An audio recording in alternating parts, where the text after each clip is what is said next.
Play the guitar, play it again, my Johnny. Maybe you're cold, but you're so warm inside.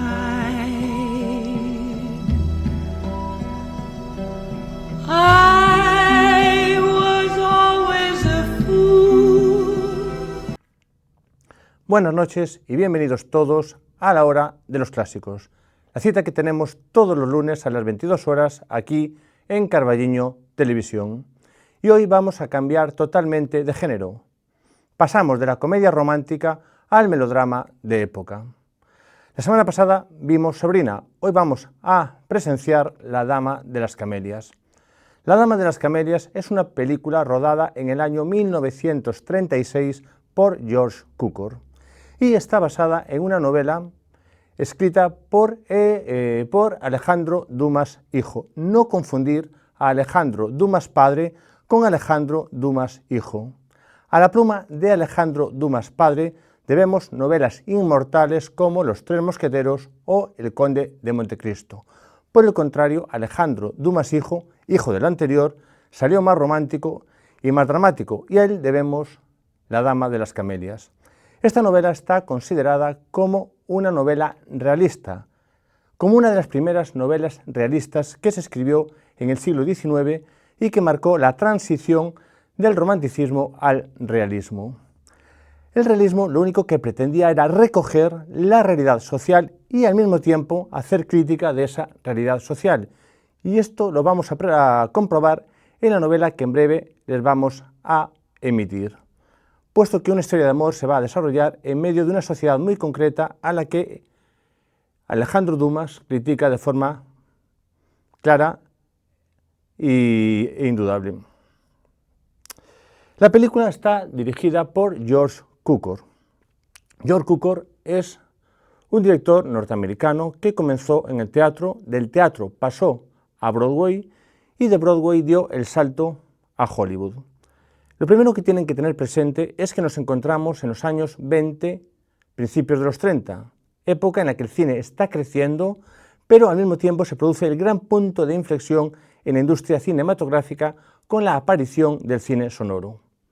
Esto provoca que los grandes estudios desconfíen de sus directores, puesto que no tienen muy claro que estos directores acostumbrados a rodar cine mudo sean capaces de adaptarse a la nueva tecnología del sonoro, por lo que recurren a los directores de Broadway, y aquí es donde aparece en escena George Cukor y se incorpora a la dirección de películas, primero como ayudante y posteriormente como director principal. Entre su filmografía podemos destacar, por ejemplo, Las Cuatro Hermanitas, quizás la mejor versión cinematográfica de la inmortal novela de Louise Mary Alcott, Mujercitas.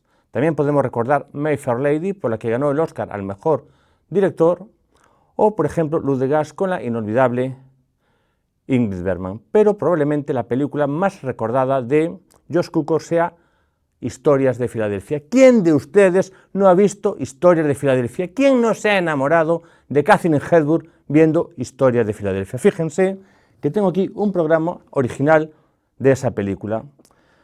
Para aquellos que sean profanos en la materia, quiero comentarles que estos programas se entregaban entre los años 30 y 80 en la entrada de los cines. En el anverso teníamos un cartel de la película y en el reverso publicidad. Fíjense cómo era la publicidad en aquella época. Hoy domingo a las 10, en única sesión se proyectará esta grandiosa superproducción con Gary Grant. Con la entrada de butaca lateral, que su precio será 3 pesetas, podrá ver esta extraordinaria película y pasar gratis a los grandes bailes que se organizarán en esta casa. Aquí tengo un programa de la misma película, pero de mayor tamaño. Bien, George Cukor fue considerado siempre como un director de actrices, puesto que era capaz de sacar un gran partido de las interpretaciones femeninas, especialmente de su actriz fetiche, Katharine Hepburn, a la que dirigió hasta en 8 películas. Un poco en la línea de nuestro Pedro Almodóvar. A modo de anécdota, puedo contarles que Josh Cukor fue el seleccionado para dirigir la inolvidable Lo que el viento se llevó. De hecho, comenzó con la preproducción y empezó a trabajar con las dos actrices principales, Vivien Leigh y Olivia de Havilland. Pero cuentan las malas lenguas que Clark Gable no quería trabajar con Josh Cukor por su condición de homosexual, algo que en ningún momento negó Cukor. Sea o no sea esto verdad, lo cierto es que a las pocas semanas de empezar el rodaje apartaron a Josh Cukor y se incorporó a la dirección Victor Fleming, que por otro lado tampoco acabaría la película. Al frente del reparto tenemos a Greta Garbo. Quiero comentar cómo a través de este programa estamos viendo distintos tipos de belleza femenina. En nuestro primer programa vimos esa belleza natural de mujer de ojos claros, pelo claro, como era Eleanor Parker. La semana pasada vimos esa belleza elegante, casi juvenil de Audrey Hepburn. Y hoy tenemos una belleza fría, una belleza distante, como es la de Greta Garbo. Greta Garbo es una actriz de origen sueco y en su país de origen protagonizó sus primeras películas, hasta que le ofrecieron un contrato para trabajar durante 3 años en Hollywood, y ella no se lo pensó. Piensen que estamos en pleno cine mudo y por lo tanto en aquella época y en ese momento las diferencias de idioma o el acento que pudiese tener la Garbo no tenía mayor importancia. Greta Garbo desembarca en Hollywood y de inmediato se convierte en una gran estrella, hasta el punto de que algún año llegó a ser la actriz más taquillera de Hollywood, incluso por encima de grandes divas como Mary Pickford, la novia de América, o Lillian Gish. Pero llega ese momento temido por las compañías, por las productoras, y es la transición del mudo al sonoro. Y las grandes compañías tienen miedo de que sus principales actores o actrices no superen ese filtro. Piensen que no es lo mismo interpretar, gesticular, que gesticular e interpretar y al mismo tiempo tener que hablar. El tono, el acento, la pronunciación, todo eso es fundamental en un actor. Y lo cierto es que muchas de las estrellas del cine mudo no pasaron este filtro. No es el caso de Greta Garbo. Greta Garbo fue una gran estrella del cine mudo y fue una gran estrella del cine sonoro.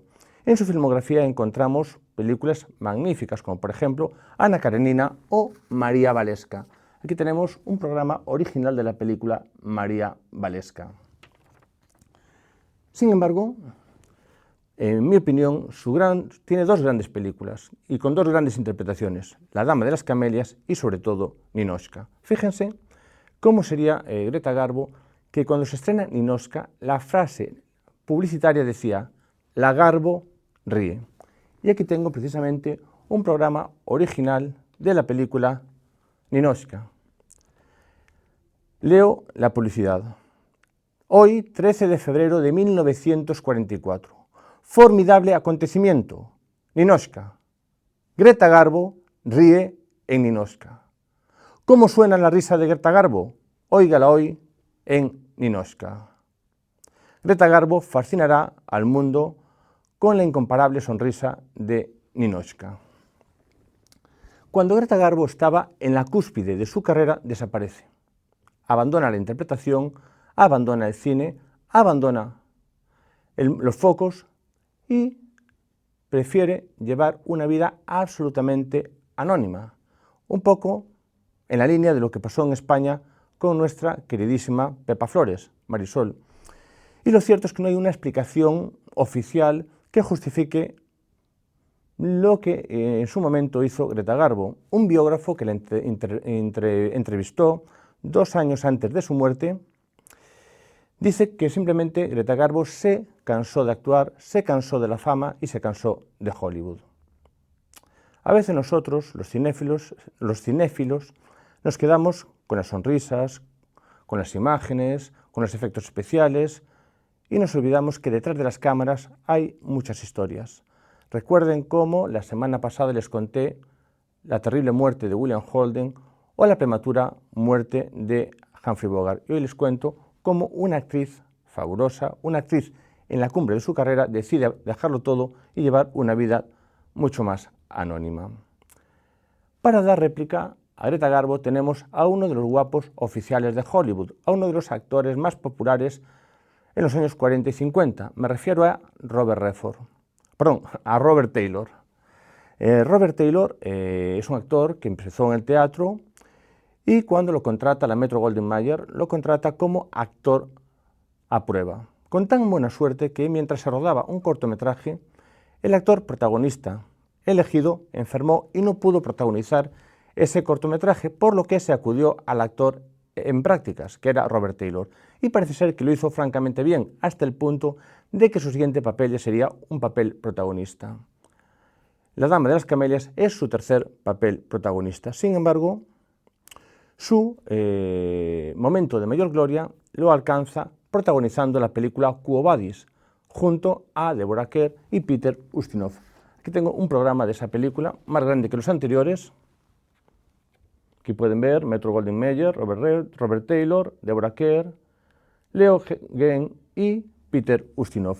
A partir de aquí rodaría varias películas de aventuras, la mayoría dirigidas por Richard Thorpe, de un nivel más bien alto, como por ejemplo Ivanhoe, al lado de Elizabeth Taylor, Los Caballeros del Rey Arturo, con Ava Gardner, o Todos los hermanos fueron valientes, junto a Stewart Granger. Al final de su carrera, crearía su propia productora e incluso llegó a rodar varias películas en el viejo continente. Sin embargo, mis dos interpretaciones favoritas de Robert Taylor son La Dama de las Camelias y especialmente Chicago, años 30, que espero poder proyectarles en este ciclo de películas. En cuanto a su vida privada, les diré que estuvo casado durante más de 10 años con Barbara Stanwyck, y al contrario que otras parejas de famosos como Spencer Tracy y Catherine Hepburn o como Lauren Bacall y Humphrey Bogart, Robert Taylor y Barbara Stanwyck no nos dejaron ninguna película que merezca la pena recordar, aunque trabajaron juntos en 3 películas, curiosamente antes de casarse y después de divorciarse. Les diré también que Robert Taylor fue a lo largo de su vida muy pro-británico, hasta el punto de que fue una de las primeras voces que pidió la entrada de Estados Unidos en la Segunda Guerra Mundial. También fue uno de los grandes impulsores de la caza de brujas que comandó el senador McCarthy en los Estados Unidos. Con esa caza de brujas se perseguía a aquellas personas que trabajaban en el mundo del cine y que de una u otra forma estuviesen vinculados al comunismo. Cuando compareció ante esta comisión hizo referencia a 2 actores, uno de ellos Howard da Silva, y ninguno de estos 2 actores volvió a trabajar en Hollywood. De hecho, Robert Taylor llegó a decir que luchaba contra el comunismo como antes había luchado contra los nazis. En represalia a todo esto, algunos países como Hungría vetaron las películas de Robert Redford. Finalmente les comentaré que Robert Redford pertenece a esa nómina de actores que murieron antes del tiempo. Falleció con apenas 58 años de edad a consecuencia de un cáncer probablemente provocado por el excesivo consumo de tabaco. Parece ser que desde muy pequeño consumía hasta 3 paquetes de tabaco diarios. Dicho esto, pongo fin a mi introducción y ya les dejo sin más preámbulos con la película que hoy les vamos a proyectar, en la esperanza y en el deseo de que les guste. Y si sigue interesándoles esta oferta cinematográfica, les espero aquí el próximo lunes a las 22 horas porque vamos a recibir nuevamente a Billy Wilder, que nos va a poner a todos con faldas y a lo loco. Buenas noches, sean buenos y disfruten de la película.